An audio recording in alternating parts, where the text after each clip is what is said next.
Are you going to do Short and sweet. Can you turn the lights on here? No. Or something. You want lights on? Could you open the shutter up outside? Yes, we can. You want me to open that shutter? You want this shutter open? That's what he was saying. Okay, got Okay, it. we can do that. Are we beginning? No, Wednesday, we used to get some light on the subject here. Because I got the light in the car, but I didn't want to blast it way too much. Oh, that's beautiful. Works? That works fine. Okay. All right. Go ahead. Well, welcome everyone to Kelly House and Sunday Afternoon with. This is a program today that's in conjunction with our exhibit on immigration.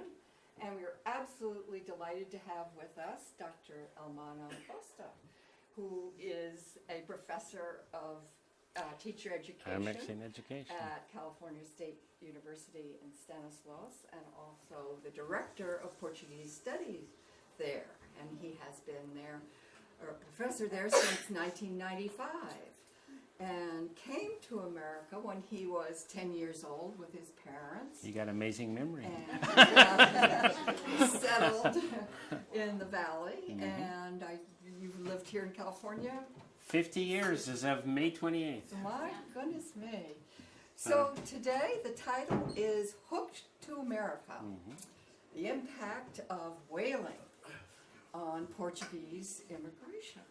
And his family did come from the Azores. I neglected to say that. So we are eager to hear more about whaling and the big picture of how it impacted us even here in Mendocino. Thank you. Well, thank you. Yeah. So,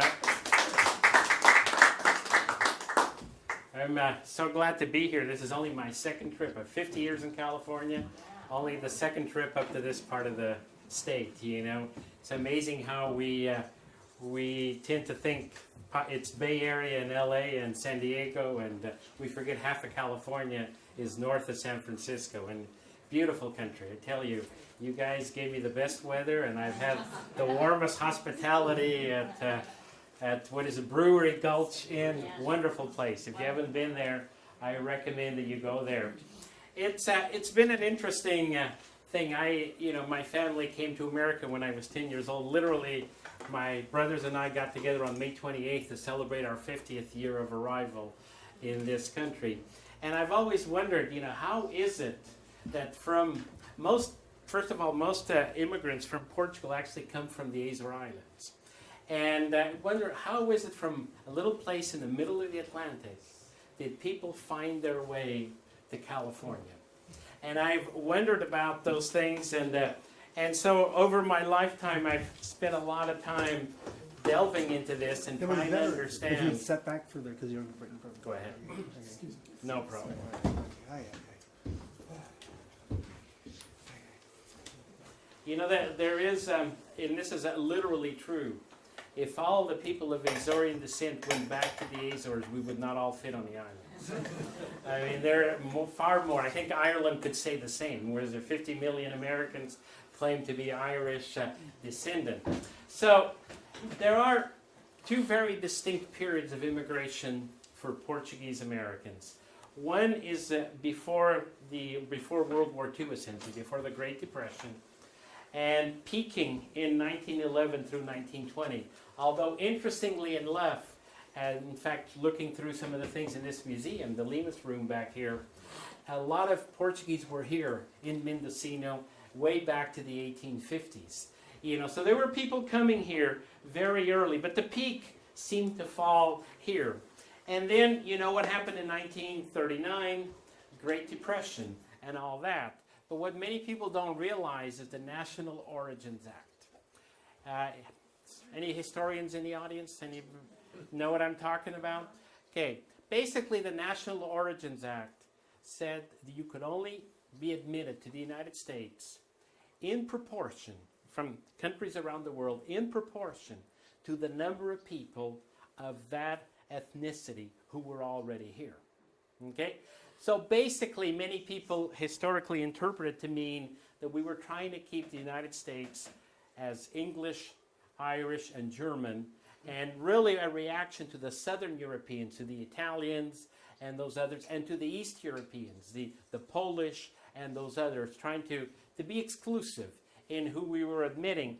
Well, because the Portuguese had so few people here, it really almost stopped Portuguese immigration. So you have both the National Origins Act and, of course, the Great Depression and World War II, which both put an end to it. And then, so you have, after World War II, still very few people coming. And then there was a very unlucky, very lucky event in the Azores. An earthquake erupted. And it was unlucky for the Azoreans who were living there, but it was lucky because Senator John Kennedy, later known as President Kennedy, decided that because he was senator from Massachusetts, where you'll see later how this politically played out for him. The thing is, he introduced a bill that became law that allowed Azoreans to be considered refugees because of the volcano. And they were supposed to be people from the island of Fayal, one of the 9 islands in the Azores. And as people say, Fayal never had so many citizens because all of a sudden every Azorean was a resident of Fayal trying to get a ticket to the United States.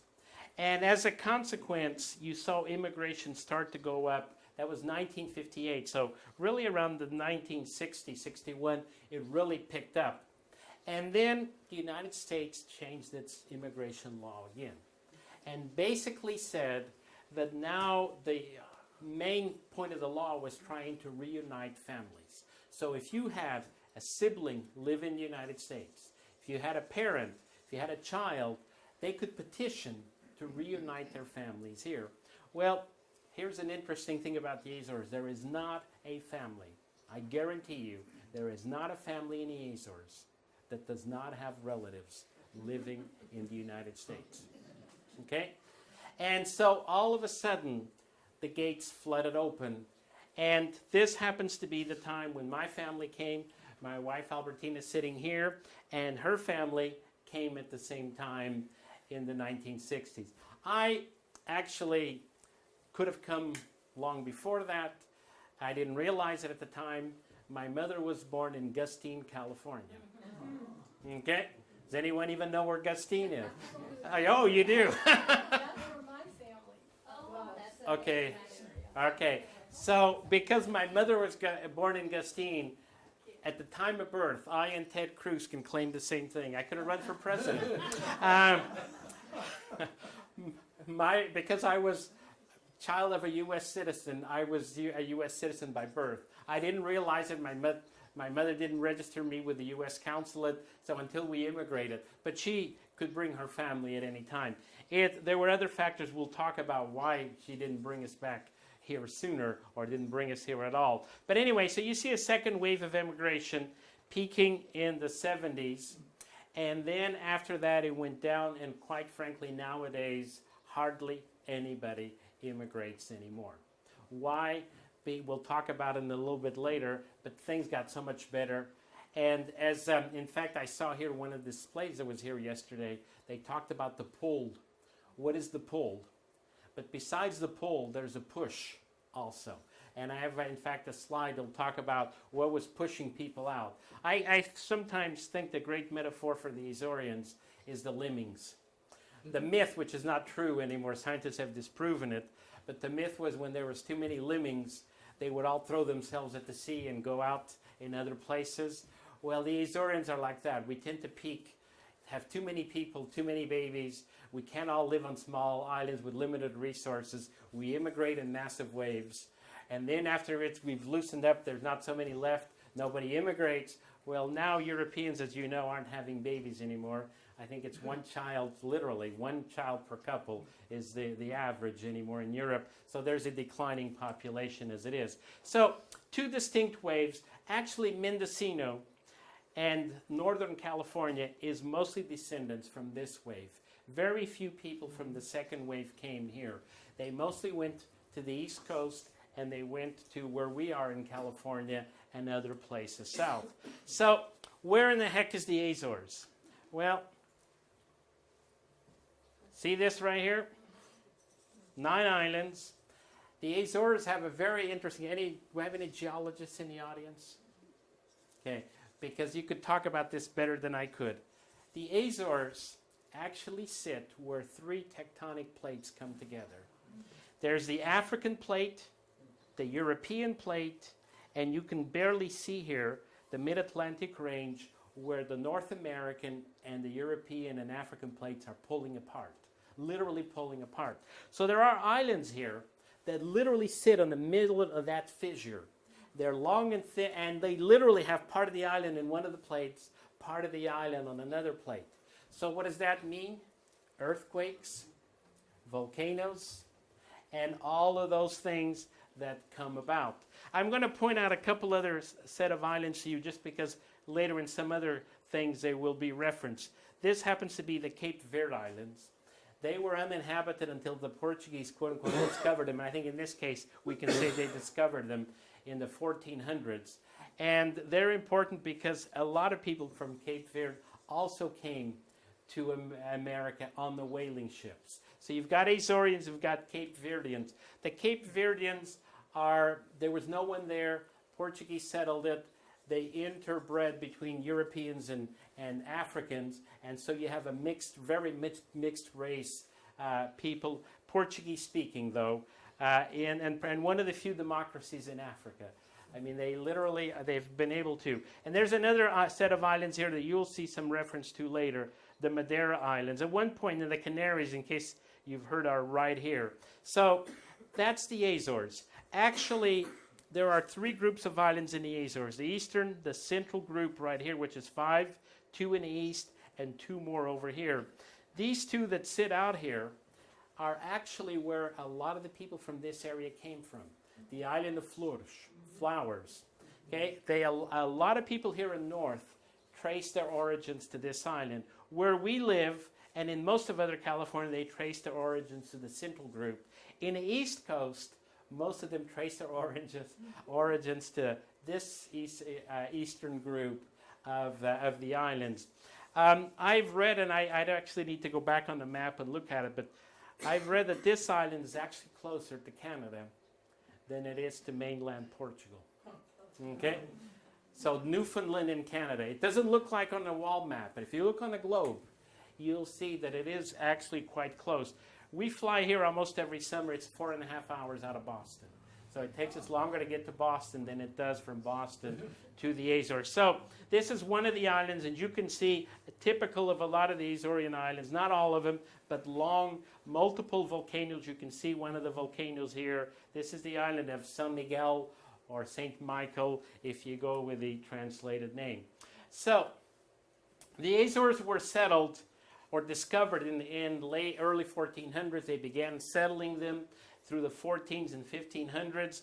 And by the 1700s, like the lemmings, we had overpopulated the islands. And so it was time to start going. And at that point, they went to Brazil because it was a Portuguese colony. And if you know anything about Brazilian history, the Spanish were coming up from Argentina.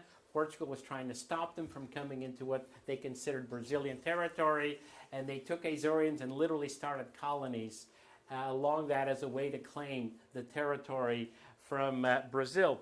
But by the early 1800s, America became the preferred point of destination. And I think a much better choice, quite frankly. You know, there were so much more opportunities here, and they won't get the Zika virus, you know. So anyway, this became the place, and we're going to get into some details. And in the 1950s, Canada became a major destination as well. So went a little too far. So a couple of ideas of what the Azores Islands are. I actually decided to pick on where we spent some time.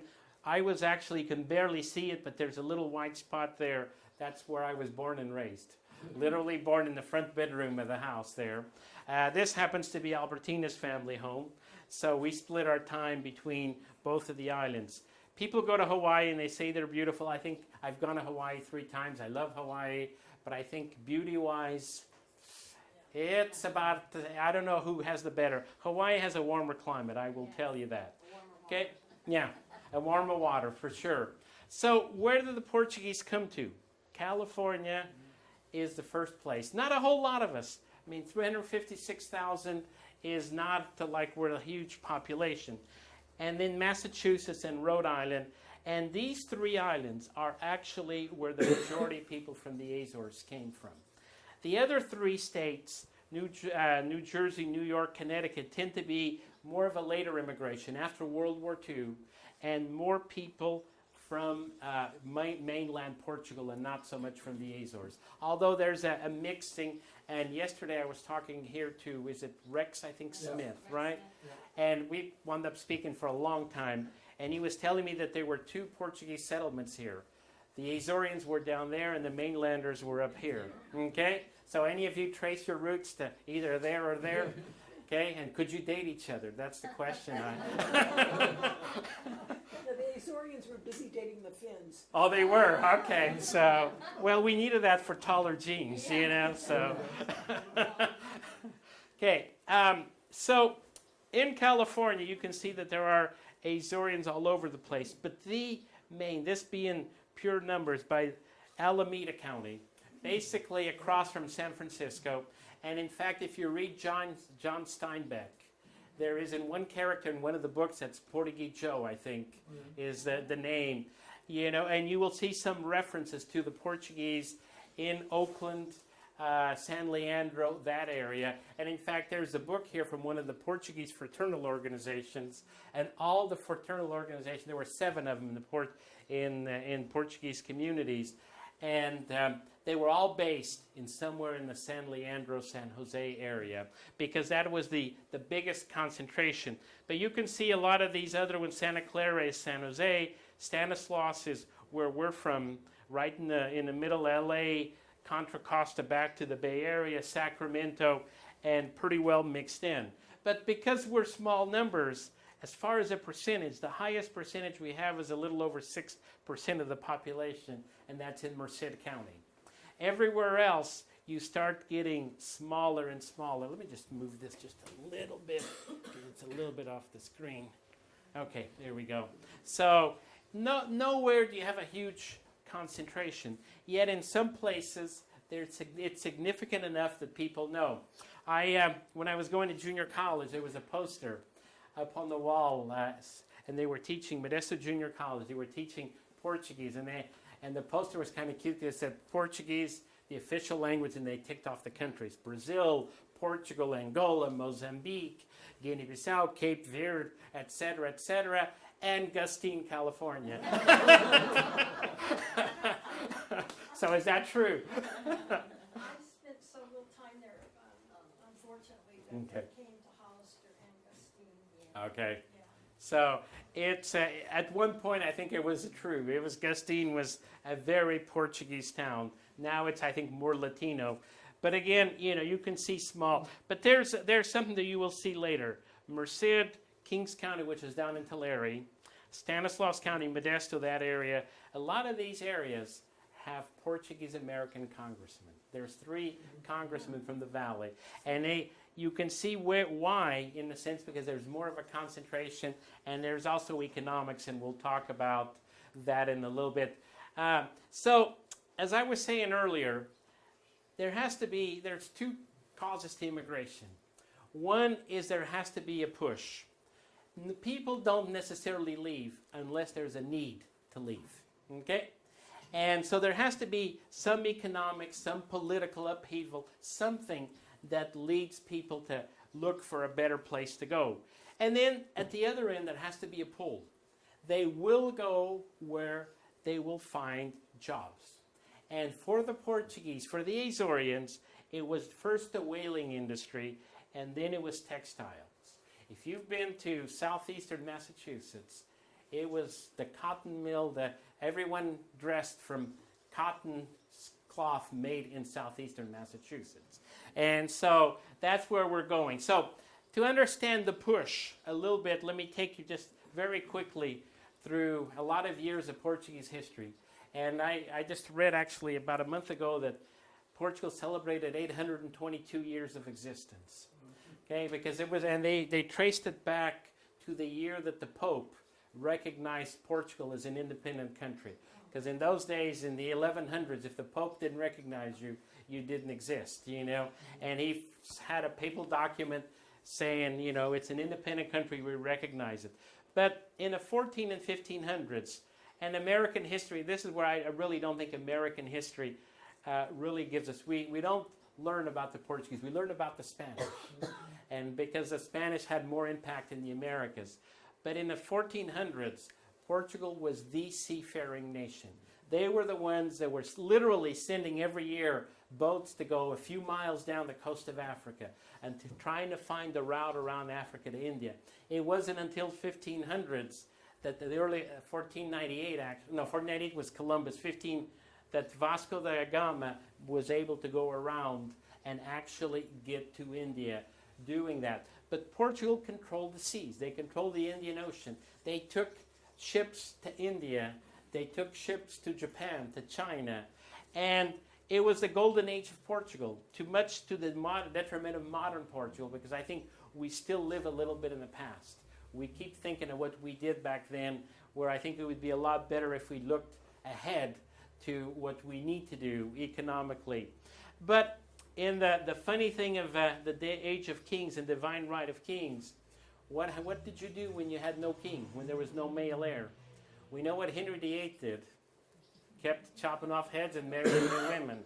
Okay? Because he wanted a male heir. Well, in 1500s, Portugal ran out of male heirs. And so what could they do? The closest heir happened to be the King of Spain. And so by the fact that there was no descendant to the Portuguese crown, the heir was the King of Spain, and you could inherit a whole country.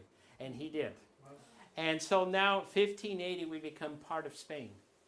And interesting thing in the island I'm from, in the Azores, we have a huge fort, huge military fort. Not built by the Portuguese, built by the Spanish under Philip II of Spain. Why? Because now that the Azores were part of Spain, all the ships leaving the Americas loaded with gold would stop in the Azores. And they had this huge fortification to protect the ships in the harbor from being attacked by pirates, because just out at sea were the British and the French and everybody else trying to get a hold of that gold. Okay?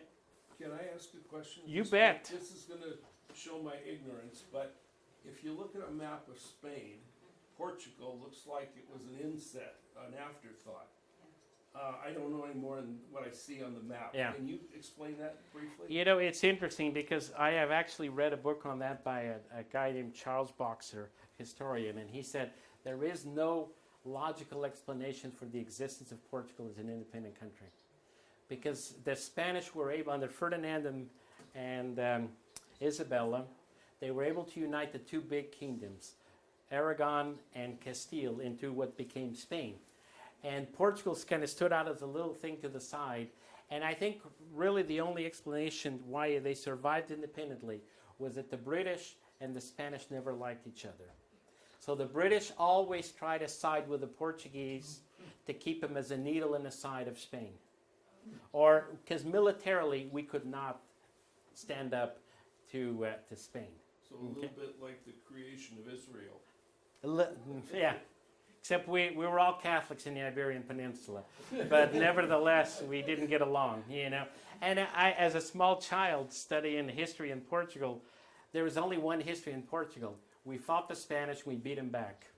I mean, that's a constant story again and again. And remember, history is written by the victors.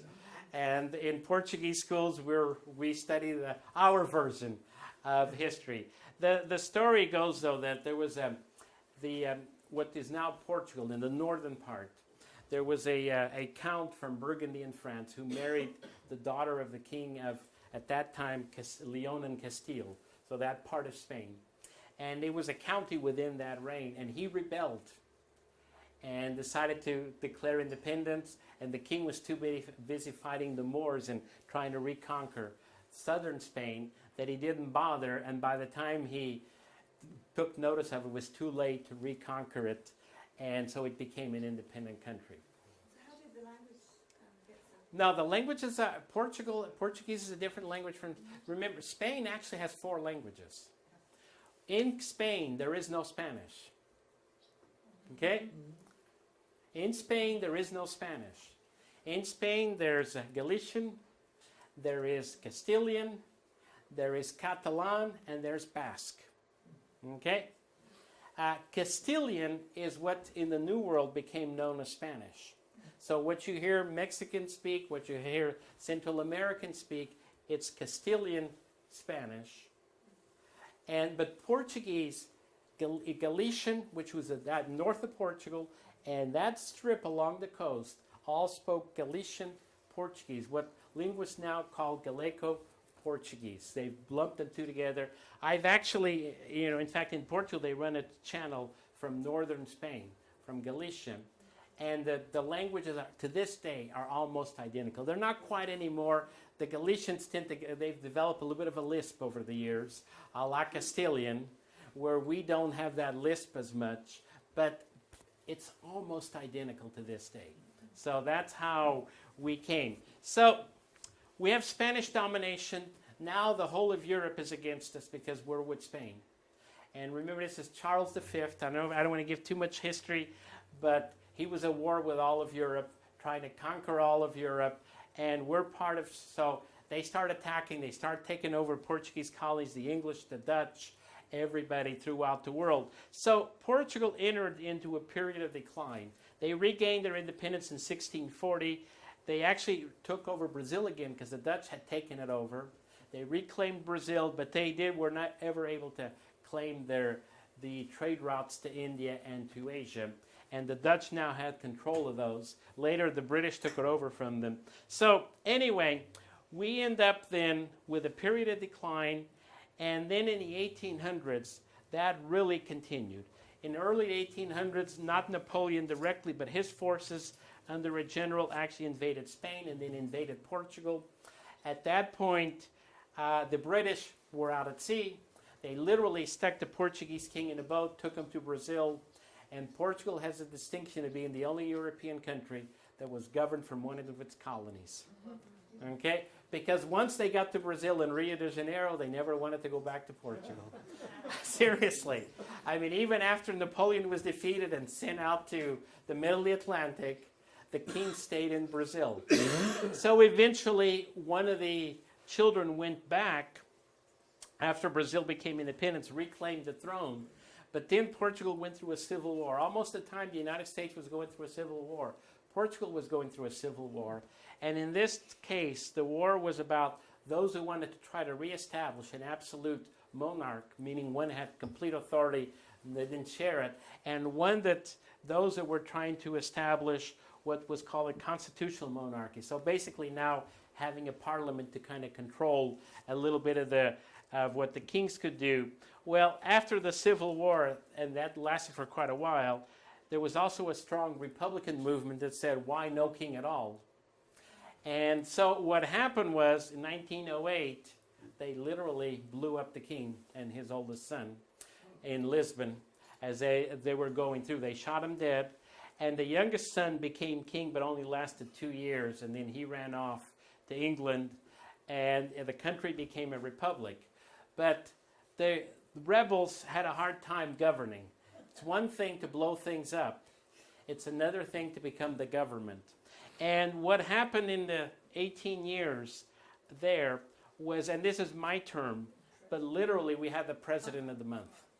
We had presidents that lasted weeks. They were shot and killed. We had others that lasted a year or two, were deposed, were killed.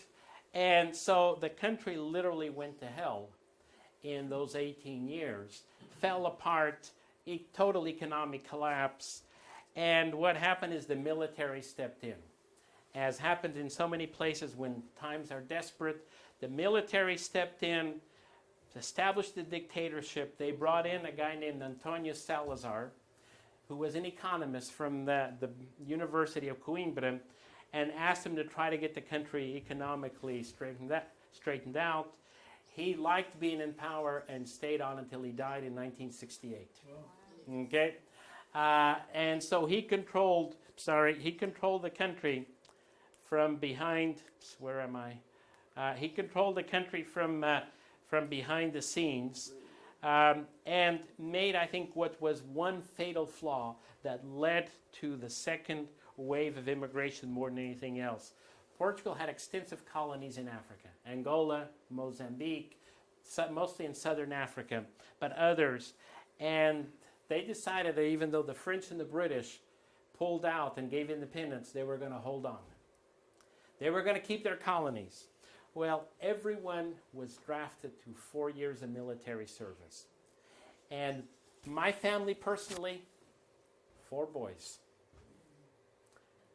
So for my mother, that was a huge impetus. I'm getting my sons out of here before they have to go out to Africa. And so when my brother turned 17, it was either go now or he's going to get drafted. And that's the year that she said, we're going to America. And we packed our bags and went. But then what happened in 74 is they finally overthrew the dictatorship, gave the colonies their independence, and so that changed. Portugal joined the European Union, and everything got better. So let's now talk about how whaling became such a big part. There's a very nice, I have not been there, although I've talked to the several times and had some of the traveling exhibits come to Turlock. The New Bedford Whaling Museum. In fact, it might be interesting for you guys here to be in touch with them, because they've got some interesting traveling things that come through, and they would probably gladly bring them here.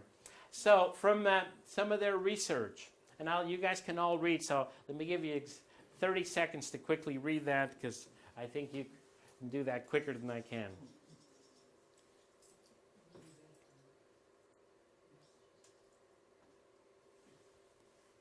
Okay, so we still are, just like the California coast has a lot of whales, the Azores sit in the middle. National Geographic says it's the best place to watch whales in the world, is the Azores. And whale watching is now big time tourism. Go toward that. So the ships were mostly going out of Martha's Vineyard and New Bedford and going out to the Atlantic. And it becomes so well known that Herman Melville, in chapter 27 of Moby Dick, and again, I'll let you read. So did the Azores have a whaling industry of their own before it started? No. They didn't. In fact, there is an interesting thing in the Azores. The vocabulary we use for whaling is English. We literally talk about the small boats that they take out to hunt the whales. We call them literally a boat, which is not a Portuguese word. We've Portuguesized it. We spell it B-O-T-E, because that's for us what makes it the English. But we learned from the Americans how to hunt whales. In the late 1700s, early 1800s, this literally meant these long boats that looked almost like canoes, rowing them out into the, out there where when the whales were spotted, and they literally had spotting stations throughout the islands on the shores, and they had them with these rockets. They would, if they saw a whale, they would shoot up a rocket, and all the men in the village would head toward the port. They'd get on these boats, they would row as fast as they could, because hunting a whale in those days was close-up work. You literally had to be close enough to harpoon the whale from where you were at. And many people think you killed them by that harpoon, but you didn't. What you did is then the whale would drag you around for hours, and the whale died of exhaustion more than anything else. Until the whale was so exhausted, they could get up close again, and then they could lance it multiple times. And so you would be out at sea hours and hours and hours being dragged around. But Herman Melville knew this. Of course, we know, that he really knew about whaling, and he's referring to here. So when you think about it, the first history we know, 1752, before we are an independent country, there was already Portuguese, and I suspect he was a Jew, because Portugal, I think if you know a little bit of Portugal and Spain decided to expel all Jewish people in the late 1500s during the Inquisition, and they went out. Most of them went to Holland, but they also came to the Americas. In fact, the first Jewish synagogue that we have history, the Torah Synagogue in Newport, Rhode Island, was established by Portuguese Jews who were kicked out of the country. Okay, so interesting thing. And then you have in Martha's Vineyard as well, 1760s.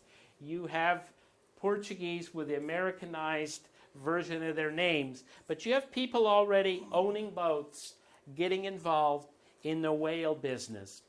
And so, really, as you pick up in the years, you start to see that the records of the ships, 700 Portuguese sailed out of New Bedford ports on whaling ships in around that time. So you've got a lot of people. August 1834, 21 ships were docked on Fayal Island, and most of these were American whaling ships. As you guys probably know, whale oil was how we lit America in the 1700s. Okay? What killed whaling was two things. It wasn't quite the extinction of whales as we think. Is what they discovered in Pennsylvania. Right. Petroleum, oil. Okay? And that killed the whaling industry more than the lack of whales. So 1822, 60 American whalers visited Hawaii, but the Portuguese were already there. There were two people. How they got there, nobody knows, but they were building a ship for the King of Hawaii before Hawaii was united as a country. So you get this interesting thing. While the Azorians were very involved in the whaling industry, you get something that we probably, well, I'll let you read.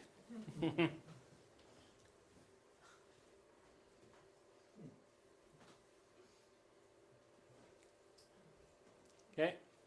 Now, the author, I got this from a book by Donald Warren. Donald Warren is at UC Berkeley, and he's done extensive research. And he's not Portuguese, but he just has done a lot of research. And there's a book titled "So Ends This Day: The Portuguese Whaling," in whaling, and he attributes this not so much to the ethnicity, but to the religious feelings of the time. The Azorians were Catholic. The Americans at that time were very Protestant, and the two never met. And if you wanted to get this owned, marry across those lines, you know. So now here's a completely different view, and again, I'll let you read.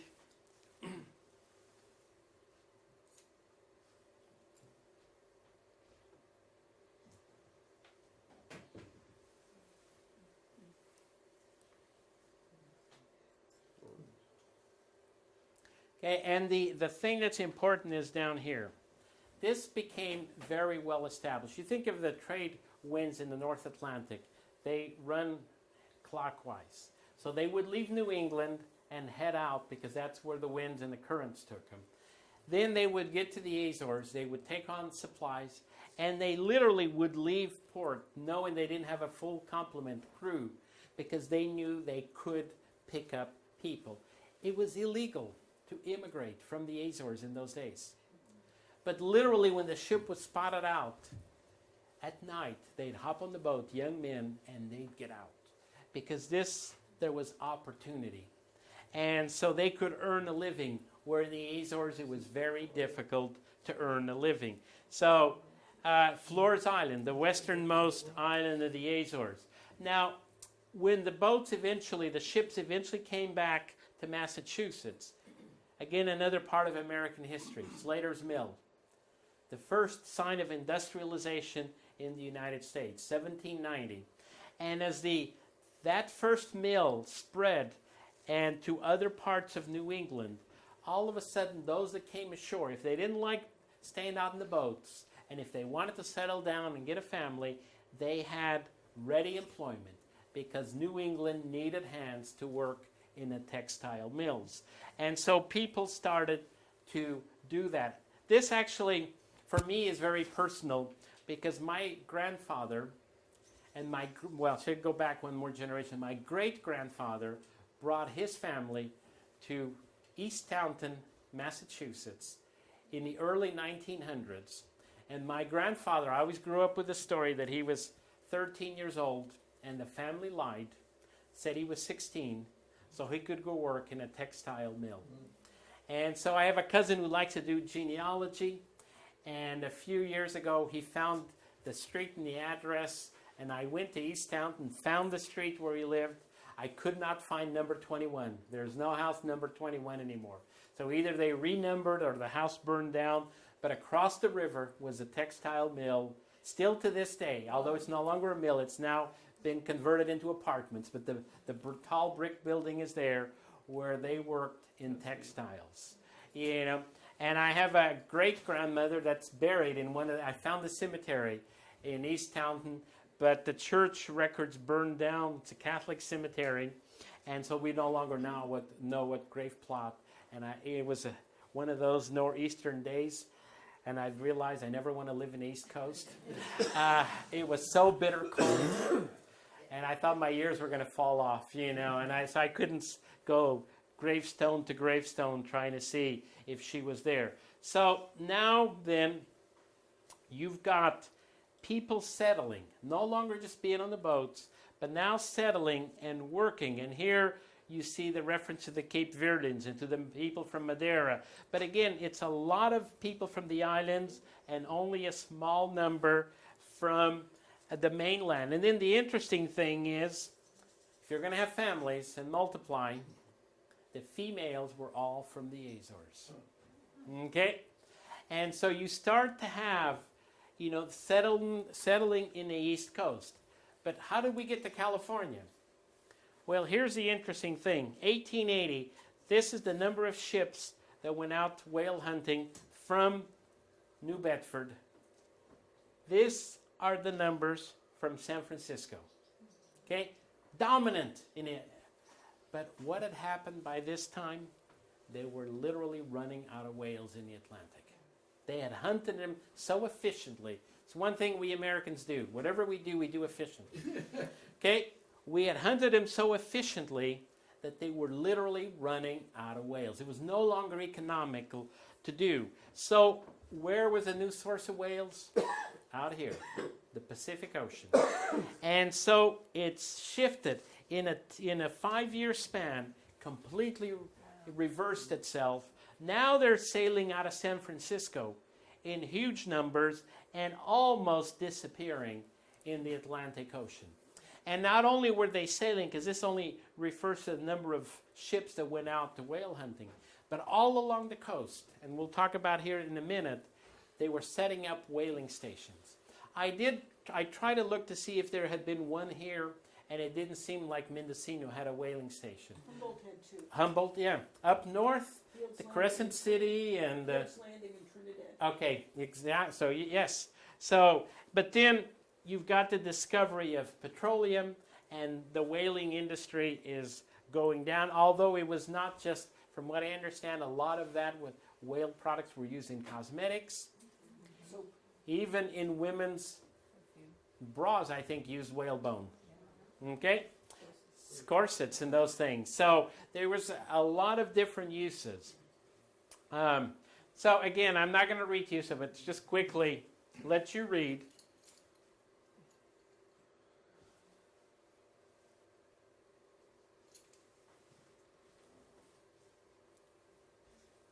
Just a question about the whalers coming to California. Did they come prior to the 1880s? Did Yes. they make it?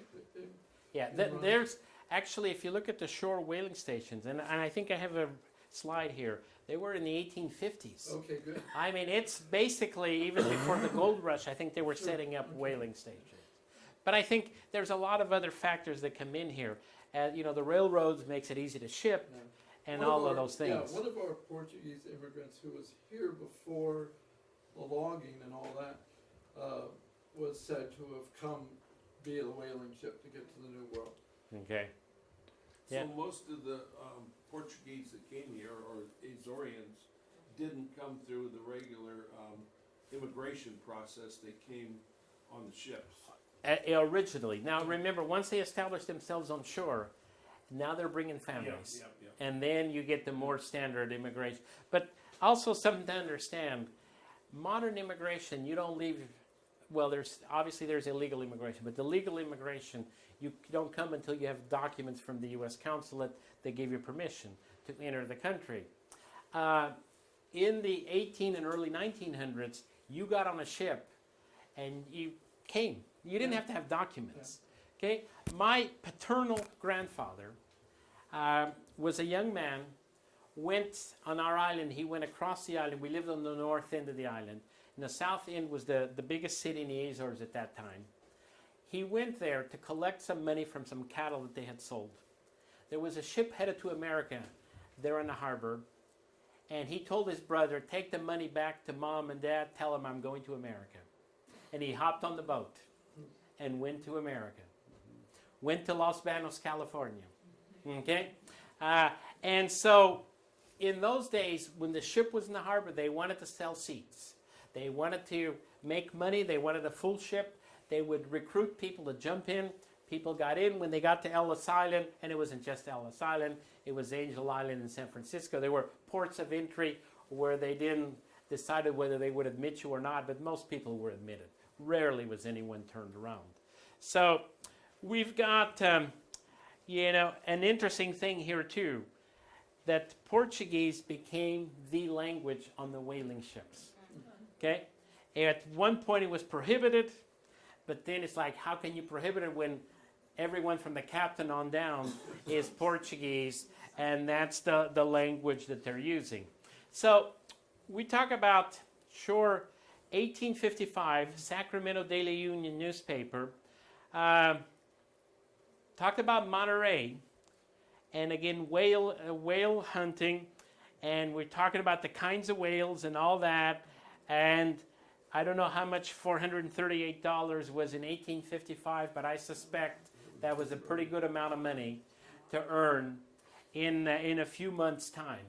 And you can see that that's the kind of news that gets back to the Azores and says, oh, there's opportunity here, folks.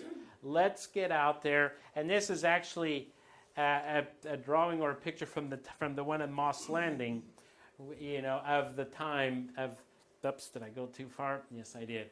Okay, so again, just and kind of a typical story here of immigration. 1862, the station moved to Point Lobos. If you've been to Monterey, you know kind of where it's at. Beautiful place. If you ever, why would you want to go there? You're here, you have beautiful places here. But we like to hike around Point Lobos. And again, just kind of a description of where people were and how they lived and things like that.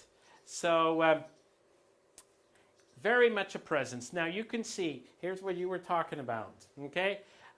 This came out of actually a website that I found from the state of California.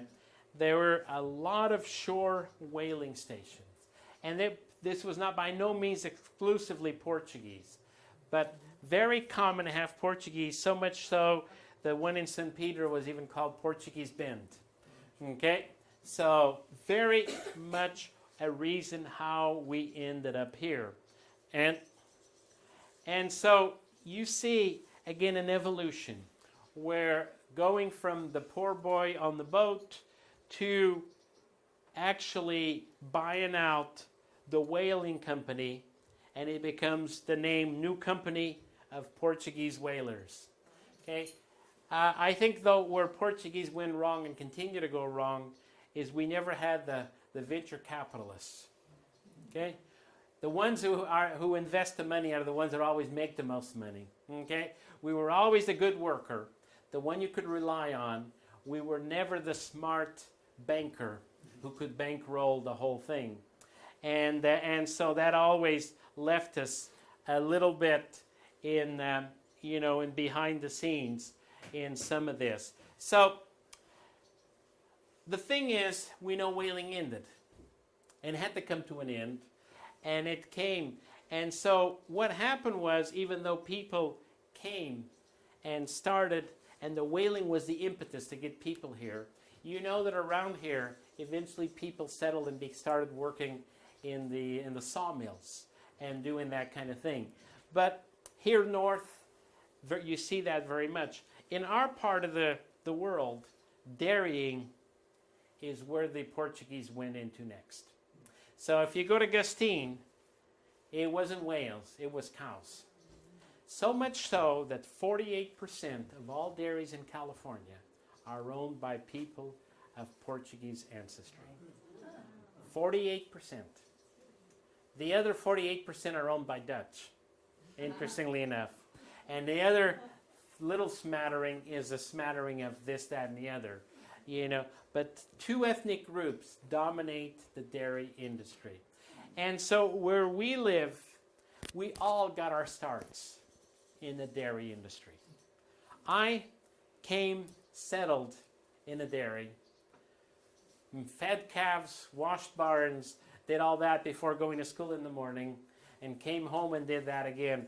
Albertina's father actually started his own dairy, and so she grew up feeding calves because the whole family worked on the dairy. And there are incredible stories of people who immigrated in the 1960s, and in fact, this one is not in the dairy industry. This is another area that they've come to dominate in the Central Valley, sweet potato production. Okay, all the sweet potatoes bought at Whole Foods, at Costco, are produced by A.V. Thomas in Livingston, California. Okay, he is the one who supplies them with their sweet potatoes. Huge business. The second largest employer in all of Merced County is A.V. Thomas Produce. Somebody who came from the island of Pico in 1970 something. Okay, so we, I think, came at a time, particularly where we live. If you know the San Joaquin Valley, desert, right? Until the Central Valley Project came in, the dams, the water, Los Banos, in fact, Gustine Los Banos has a St. Louis Reservoir where they take water from the delta, store it, pump it up into the reservoir, and then all summer long let it trickle out so we can flow south to LA and San Diego, literally, and the valley. But the Portuguese were moving inland from the fishing and those things at a time when the water projects were in place and they could farm the Central Valley, and they settled all over from Central Valley and in agriculture. But predominantly dairy, and I have been told, and I'm not sure how valid, but I think there's some truth to it. Albertina's from the island, her family, the island of St. George. St. George is a very steep, very high island, not very good for agriculture. The only thing it's good for is pasture land. Okay? And so they're known for their cheese. If you've had Portuguese cheese in California, you bought in California, it came from the island of St. George. That's all they knew how to do, and knew how to do very well. And they're the ones that got started in the dairy industry, and once you let one in, the rest of them go. Okay? And we from the other islands learned from them, although dairying had historically been a big part of the Azores. And then something that you know here. I had the privilege, because Rex told me where it was, I walked down to the Crown Hall. Okay? One of the things the Azorians do wherever they go is they start a feast for the Holy Spirit. That is a uniquely Azorian. They think in the Middle Ages it existed in mainland Portugal. It died away, but it continued to exist in the Azores. And if you go to Brazil, where the Azorians settled, they do Holy Ghost celebrations. If you go to Hawaii, where the Azorians also settled, they do Holy Ghost celebrations. In fact, Albertina and I were in Maui, I don't know how many years ago, a decade ago maybe now, and I had read that there was a church in Maui that was started by the Azorian immigrants called Holy Ghost. What else would they call it, right? So we went looking. We knew it was in high country, so we weren't quite sure where it was, but we went, just took the road. I mean, there are not that many roads in Maui. Take the road to the high country, and sure enough, we come upon this church.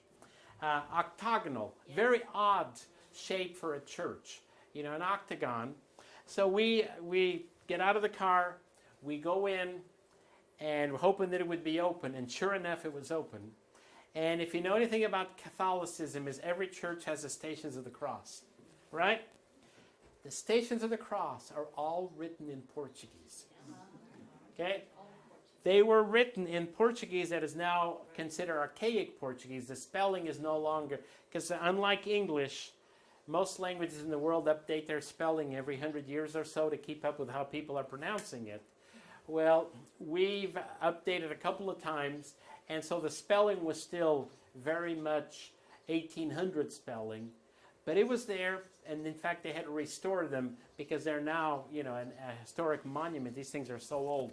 They had been made in Europe, sent to Hawaii, so it probably took a year's time to get them there, and they still exist. So on our way out, we happened to run into some people on the family going on the way in. They're rehearsing for some I forget if it was a baptism or something. They were coming in. So we start to talk with them. Turns out they are of Azorean background. Now they're third, fourth generation already. Nobody speaks Portuguese. But we start talking about them, and sure enough, next to the church is a hall.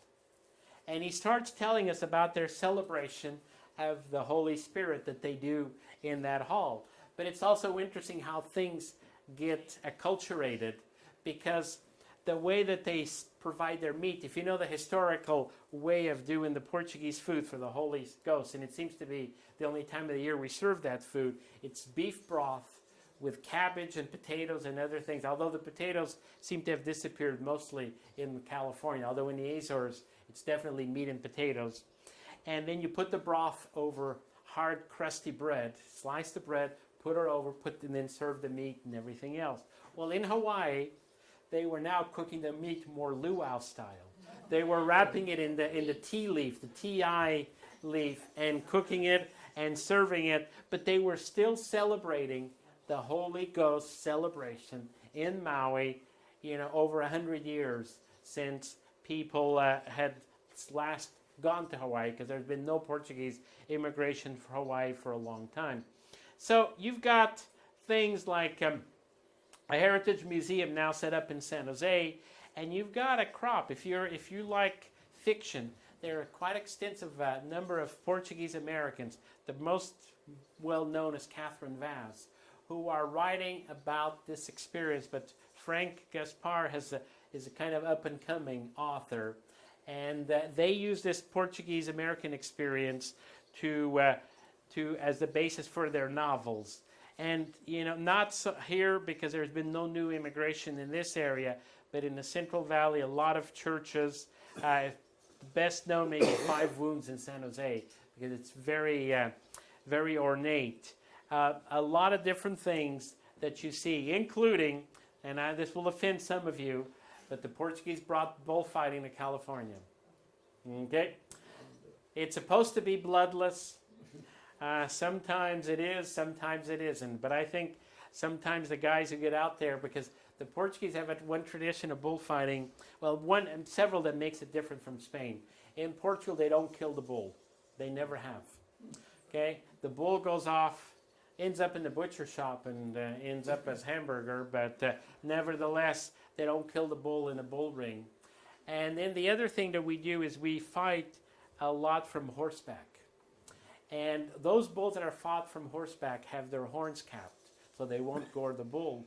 But then they have a tradition that's not in Spanish bullfighting, a group that's called the Fricados, which literally is 9 guys. They wait for the bull to charge them head on. The front guy has to literally get the horns on either side of him, grab his arms around the neck, and they have to bring the bull to a standstill. Okay? And don't let your child grow up to be a fricado, was what we told my kids. Because every one of those guys ends up with broken ribs and broken noses and a few other things. And interestingly enough, right now we're seeing a resurgence in the number of schools that are teaching Portuguese as a second language. I think in part because Brazil was such an up-and-coming country recently, but I suspect Brazil is always the country of the future and never the present, it seems. They just when they get going, they find another way to derail their economic development. But anyway, we've got several high schools now, mostly in San Jose through the Central Valley. And Albertina next year, in her elementary school, they're actually going to teach Portuguese. And she's going to do it for an hour a day as an add-on program.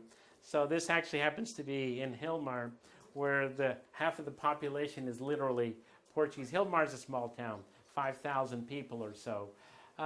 And we've had, just to again show you how acculturation happens. You guys familiar with fava beans? Okay. Nobody knew fava beans until supposedly the Italians introduced them to Americans 10 years ago. But the Azorians have always been eating fava beans. It was food of the poor. Literally was. Okay? We grew up eating fava beans. It's a Mediterranean bean. So we have a family in Turlock. This gentleman here, Joe Fagundes, who, as a joke one day, somebody said, what are you, he was meeting with some friends and having a little party. Somebody came up and said, what are you celebrating? And he jokingly said, I'm celebrating Fava Day. And it was a joke. But out of that joke was born an interesting idea. Turlock the fairgrounds for Stanislaus County, which is in Turlock, literally fills a huge pavilion with people on May 9th of every year, and all the funds go for children with cancer. Okay? And they literally get hundreds of people to come and shell the fava beans and cook the fava beans, and it's free to anyone who shows up in the Portuguese tradition. But then they do auction and fundraiser, and that's where they get you, because that's what it is. And what I was telling you earlier, in the Central Valley, we have 3 congressional districts that are all represented by Portuguese Americans. Okay? Starting in Merced County, going south through Tulare County. And in the spirit of bipartisanship, there's 1 Democrat and 2 Republicans. Okay, so we at one point we had 2 and 2, although one of them stepped down and was not replaced by a Portuguese American. So I don't know if I should say that, because I read you guys all of you voted for Bernie Sanders. Yeah, so, So that's there was a sign in the door that says 62% of Mendocino County voted for Bernie Sanders. So, so anyway, I just want to give now opportunity for you guys to share maybe a little bit of your stories and a little bit of question and anything more, and because I'm done as far as formal presentation. They came over during the time of the immigration for the whaling of 1800. Mm-hmm. Did they come overland, or did they come around? In the early days, it was in the boats around South America. Okay, in the 1840s and 50s. But when my grandparents came in, my grandfather, who was in the textile mills in New England, his father decided to take the whole family back to the Azores at the start of World War I. In fact, the story that my grandfather used to tell us was when the U.S. entered World War I, he was of draft age. And they gave him the choice to go serve in the Portuguese army or serve in the American army. And his father decided to go back to the Azores, take the whole family with him. And my grandfather and his brother joined the Portuguese army. And it was probably a smart choice, because Portugal never sends a lot of people out to war anyway. So he did a year of service in the islands. When he got out of the service, he came back, but this time came to California. And they would take a boat to Boston, because that was the kind of the closest point, and then literally go cross country by train. I remember my mother telling us, my mother, who was born in Gastine, went to the Azores when she was 7 years old. And so I remember her telling us stories of going through the Midwest, and the train would stop, I guess, at Indian reservations, and Indians coming up trying to sell the goods. For her, it made quite an impression, because she had never run into Indians in Gastine, California, but ran into them as they were going on this multi-day, I think it took them a week or longer, to go back to get to the East Coast by train. Yeah. Fascinating stories. Yeah. I didn't realize that there was, maybe there still is, a certain amount of bias toward Portuguese. I didn't know, we were born in San Francisco, and I didn't know about it until I moved to Chico, and was told I worked in a store there, and somebody found out I was half Portuguese and informed me that there were people, if they knew, they would let me wait on them. And I was just, you know, I blew that off until I came here. And then in Mendocino, an organization that was started in the early 1900s, which I'm a member, if I had tried to join in, I wouldn't have been allowed to join because I was Portuguese. Yeah. I was in Mendocino, exactly. But also, there was Portuguese that were in Indonesia too. Mm-hmm. Yeah, because there was an island there where we were. Timor. Yeah, and they said you'll see how they look, you know, Portuguese. It was very interesting, but I had no idea. There's an independent country in Indonesia now called East Timor that was taken when the Portuguese pulled out in 1975. The Indonesians took over the island and tried to integrate it, and they kept fighting them off. And for some reason, Indonesia decided it wasn't worth the headache and gave them independence in 1990 thereabouts. You know, and so today they're, in fact, the bishop, actually, I think it was the bishop and somebody else, I'm trying to think of who the two, got the Nobel Peace Prize. You know, because they worked this out peacefully, although there was some uprising within those islands. There was, yes. Three little tidbits you might enjoy. An ancestor in Mendocino named Herman Fayol, in an oral history, said that there were 59 Azorean Portuguese families in Mendocino. That many, which surprised me. I wanted to read you a very short bit, and I apologize for the language on this. Fred Diaz, this is an oral history interview from a Portuguese, said grandfather sailed out over the Pacific Ocean. He was a whaler, a hunter. He believed in getting those whales. They were no good for anything anyway. Pretty soon, if you had too many of them around, the beaches would be full of whale shit.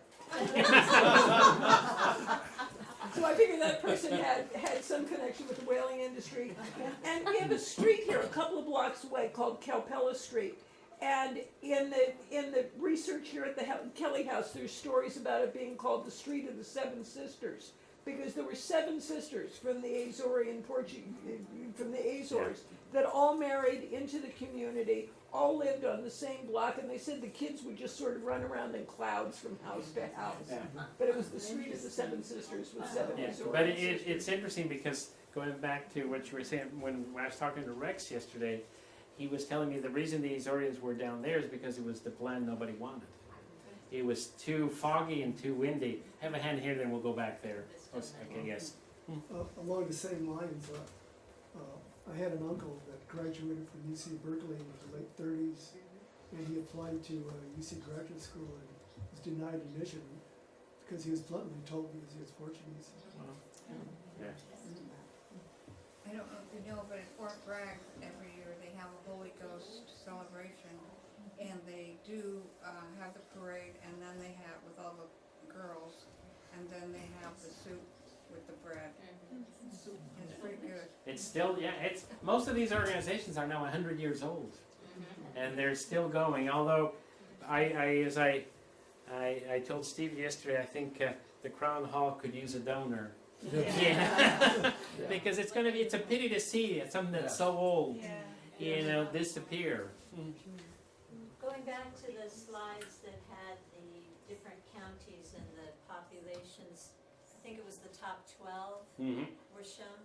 Do you know where Mendocino would have fallen on that? No, because when you're talking about number of people, you have a county that's not heavily populated. So you end up. I mean, when you're talking San Leandro and Oakland and those areas, a heavily urbanized area. There's It's a only whole. 80,000 in this county. Is there 80? Yeah. So that's not a whole lot. In terms of the family names, are names like Fayal and Flores common on the islands? Yeah. They Well, weren't those are named both everything. names of 2 islands. No, that's why I'm asking, Yeah. because here those are names. Yeah. Did people take a first name and then the name of the island they're It's from? a lot of Or is that the family no. name back there? It's funny because in Portugal, a lot of names are named after last names. are named after trees. Carvalho, for example, is oak. You know, I noticed you had. I went to walk the cemetery yesterday. I think you learn so much from walking cemeteries, you know. And when you saw the name Fayal, we saw that some other names, but there's either or names where you're from. You know, Borba's not a common name here, but Borba's a town in Portugal, and we have a lot of friends and a lot of people where we live that are named Borbas. So because literally in Portuguese, when you say Portuguese names, we tend to them here. But I'm Elmano Martins da D-A, and then Costa, C-O-S-T-A. Costa literally means coast. So I'm Elmano from the coast. Yeah. Okay? It's like all the Dutch are van something, you know? Again, it's kind of the same thing. You know, historically, people didn't have last names. Last names are a fairly recent invention. And in fact, this is an interesting thing in the Azores, is people have formal last names, but nobody knows them by their formal last name. They are basically known by nicknames. So you're John the Tall, or you're John the Son, or in some cases with vocabulary like your story, you know, that you don't want to repeat in polite society.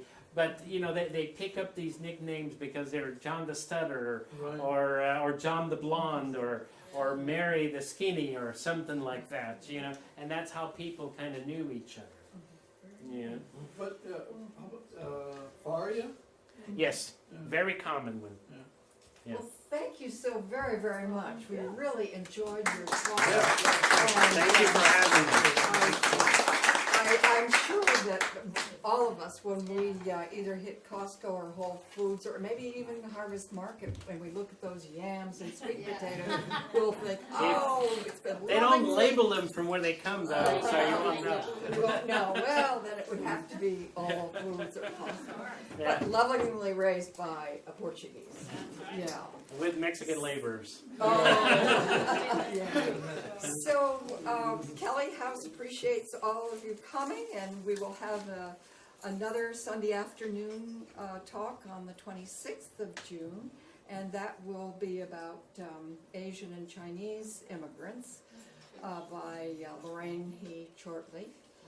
And if you are not a member of Kelly House, we hope you will consider joining.